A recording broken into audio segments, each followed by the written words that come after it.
Assalamualaikum warahmatullahi wabarakatuh. Kembali lagi di channel YouTube Narasi Pos Media.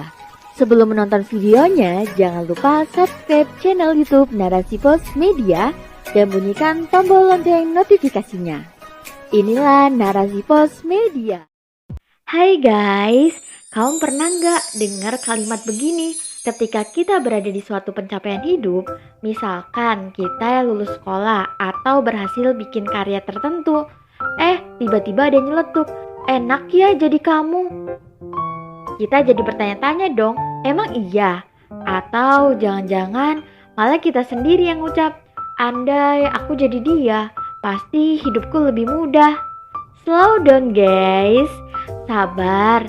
Jangan-jangan ada yang gak beres nih di hati kita sampai pemikiran itu hadir di kepala. Kalau sudah begini, langsung istighfar ya guys. Tapi ya guys, memang benar, rumput tetangga selalu kelihatan lebih hijau. Padahal dalam rumahnya ya sama berantakan juga.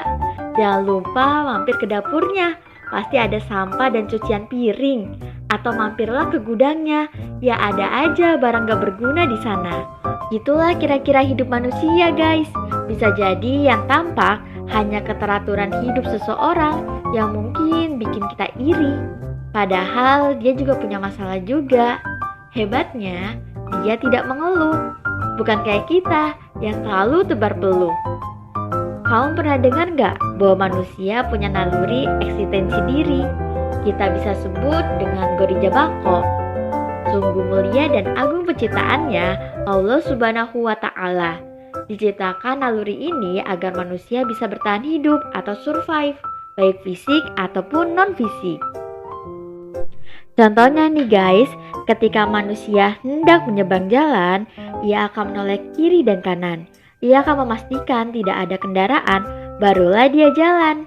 Atau ketika kita berada di suatu tempat, tiba-tiba ada binatang buas, refleks kita akan lari dan sembunyi dalam rangka mempertahankan diri. Kita nggak akan berdiam dan menyerahkan diri kita hidup-hidup. Itu gambaran survive dalam hal fisik. Hikmah lainnya adalah dalam aspek non-fisik. Inilah bahasan kita kali ini. Ketika kita mendapati kebahagiaan pada teman kita, layaknya saudara guys, kita harus turut bahagia. Sayangnya, iri dan dengki lebih besar. Lalu setan membakar Gorija Bako kita, jadinya kalimat sejenis enak ya jadi kamu muncul. Padahal yang Allah mau adalah kita belajar dari kesuksesan seseorang dan menirunya.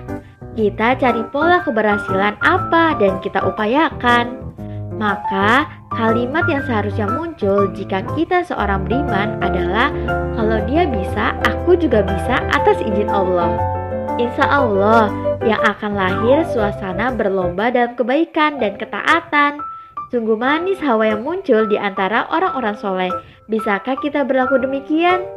Manusiawi banget sih buat kita merasa bahwa ada rasa penasaran di balik kebahagiaan seseorang. Gimana ya dia bisa berhasil? Yang kayak gini keren ya. Tandanya kita ingin mengupayakan hal serupa. Ini persis dengan kisah seorang sahabat Nabi. Ialah Abdullah bin Amru bin As, putra sahabat Rasul yang istimewa, Amru bin As. Suatu ketika para sahabat sedang bercengkerama dengan Rasulullah Shallallahu Alaihi Wasallam. Rasulullah berkata bahwa sesaat lagi akan ada ahli surga yang lewat ke hadapan mereka. Datanglah seseorang pria dari kalangan Ansor. Para sahabat melihatnya dengan kagum, meski seseorang tersebut tidak menyadarinya. Dari hari berikutnya, Rasulullah mengatakan hal serupa. Bahkan di hari ketiga pun seperti itu. Sebagai orang yang memiliki semangat ibadah yang tinggi, Abdullah kepo dong. Ia tertantang untuk mencari tahu amalan istimewa apa yang dimiliki orang Ansor tersebut sampai disebut Rasulullah masuk surga. Datanglah Abdullah ke rumahnya dan izin menginap.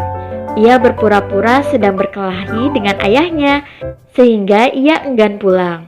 Pria Ansor itu mengizinkannya. Sehari 2 hari berlalu, Abdullah tidak menemukan amalan khusus pada diri orang tersebut. Tahajudnya sama dengan orang kebanyakan, puasa dan lainnya juga sama. Sampai pada hari ketiga, Abdullah tak sabar dan bertanya terus terang. Pria Ansor itu menjawab, "Tahuilah, amalanku adalah seperti yang kamu lihat. Tapi aku tidak pernah merasa iri ataupun dengki pada siapapun atas kebaikan atau kenikmatan yang didapatkan dari Allah Subhanahu wa Ta'ala." Maka dari itu guys, sebagai hamba Allah yang merindukan surga, alangkah indahnya jika naluri eksistensi kita kendalikan dalam rangka berlomba pada kebaikan. Mari kita tiru semangat Abdullah ketika menggebu terhadap label penghuni surga yang disematkan Rasulullah pada seseorang. Alih-alih iri, Abdullah malah menggali dalam rangka hendak imitasi. Lagian, siapa sih yang gak mau masuk surga? Mental inilah yang hendak kita miliki. Lebih mind-blowing guys, ternyata jawaban pria Ansor tersebut bisa jadi iming-iming bagi kita bahwa salah satu sifat penghuni surga adalah tidak iri terhadap kenikmatan yang Allah berikan kepada seseorang. Wallahu a'lam bishawab. Untuk selengkapnya bisa kunjungi website narasipos.com. Terima kasih sudah menonton video di Narasi Pos Media. Jangan lupa like, komen, dan share video-video Narasi Pos Media.